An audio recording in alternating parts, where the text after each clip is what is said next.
안녕하세요. 의사엄마 미나림입니다.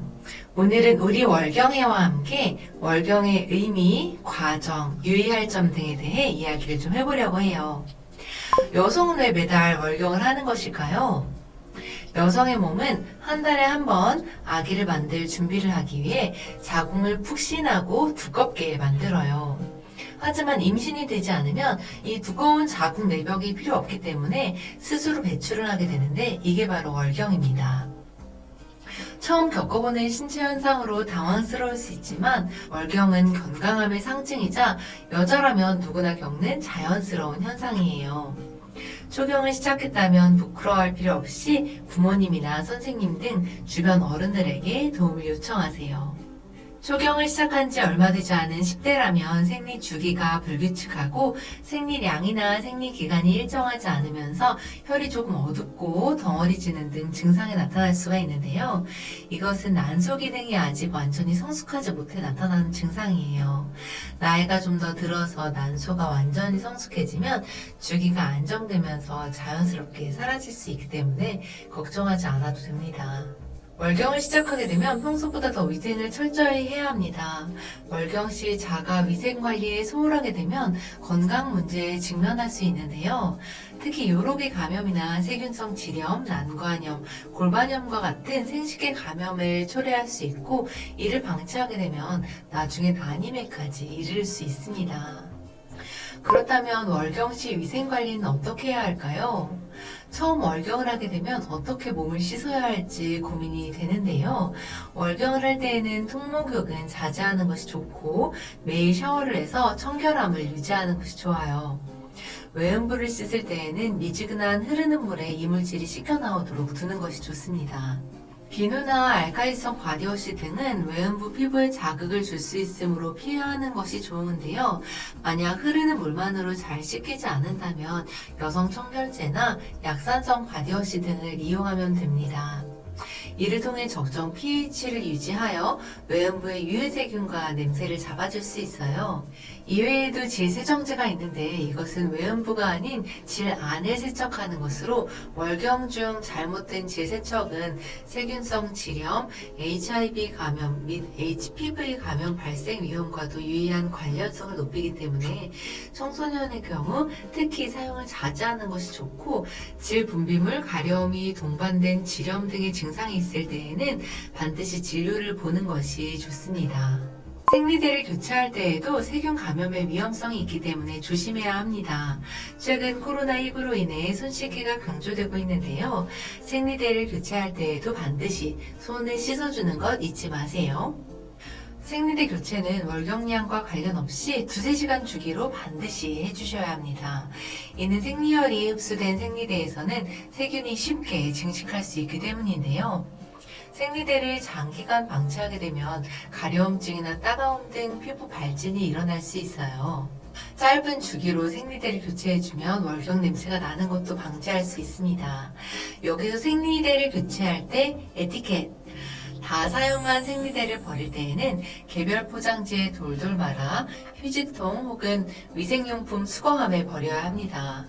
변기에 막히면 막힘으로 꼭 휴지통에 버려주세요.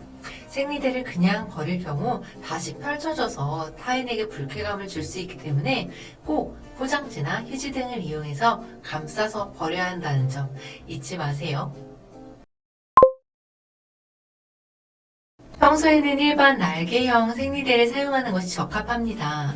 처음 월경을 경험하면 생리대 교체나 부착에 있어 어려움이 있을 수 있는데요. 이럴 때 팬티형 생리대를 사용하는 것도 좋습니다.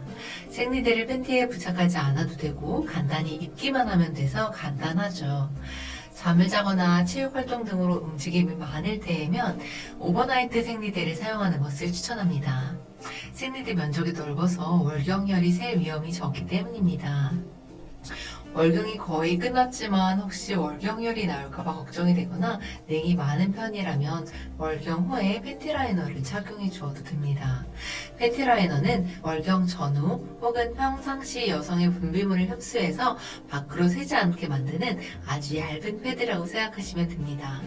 만약 학교에서 초경을 했다면 당황하지 말고 보건실에 방문해 보세요. 비치된 생리대를 사용할 수 있을 것입니다. 보건 선생님께 올바른 생리대 부착법을 여쭈어 보아도 좋아요. 혹은 생리대 자판기를 통해 쉽게 생리대를 구매할 수도 있습니다. 학교 화장실 혹은 공공장소에서도 쉽게 발견할 수 있어 급할 때 편하겠죠. 하지만 가장 좋은 방법은 역시 여분의 생리대를 작은 파우치에 넣고 다니는 것입니다. 평소에 파우치를 가지고 다니면 갑작스러운 생리에도 당황하지 않을 수 있겠죠. 특히 초경 후 2, 3년간은 월경 주기가 일정하지 않기 때문에 특히 생리대를 소지하고 외출하는 것이 좋습니다. 지금까지 초경 시 유의할 점, 위생관리법 등을 알아보았는데요. 다음으로는 초경을 처음 맞은 학생들이 가장 궁금해하는 질문들을 가져왔어요. 마음속으로 OX 답을 함께 생각해 볼까요? 냉이 나오는데 정상인가요? 우리가 일반적으로 냉이라고 부르는 질 분비물은 여성이라면 누구에게나 나타나는 현상입니다. 질 분비물은 질이나 피부가 외부 마찰로 인해 손상되는 것을 방지해주며 질 내부의 상재균이 안정적으로 자라 질 내부 환경을 산성으로 유지해 외부 병원균이 번식하지 못하도록 하는 역할도 해요.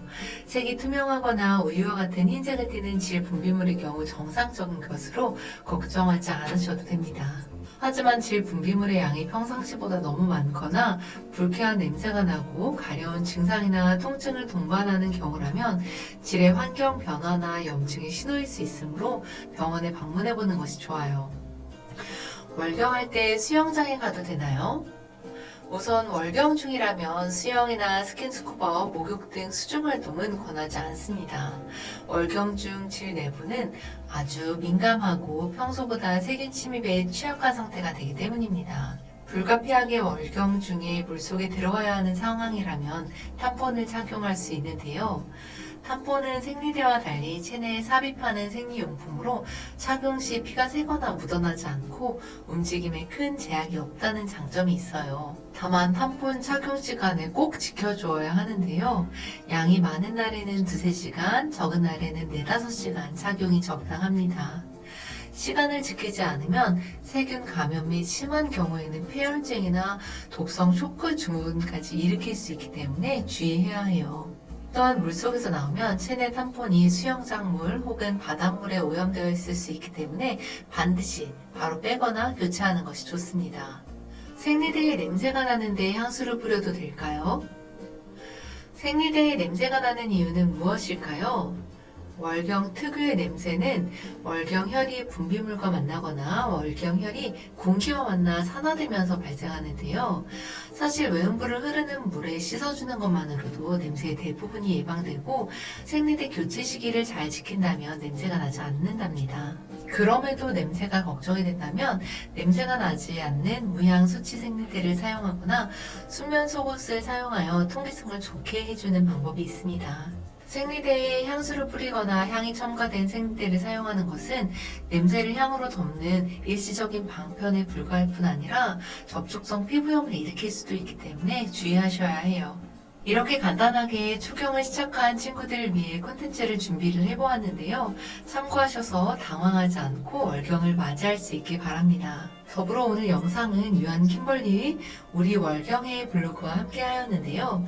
우리 월경해는 생물학적 성부터 사회적 성까지 포괄적인 성교육 정보를 제공하는 채널로 초경을 겪는 친구들이 참고할 수 있는 영상, 콘텐츠들로 가득하니 꼭 한번 방문해 보길 바랍니다. 이상 의사엄마 미나님이었습니다. 오늘도 도움 많이 받으셨길 바라고요. 다음에도 다양하고 유익한 컨텐츠로 찾아올 테니까 구독 많이 부탁드립니다. 감사합니다.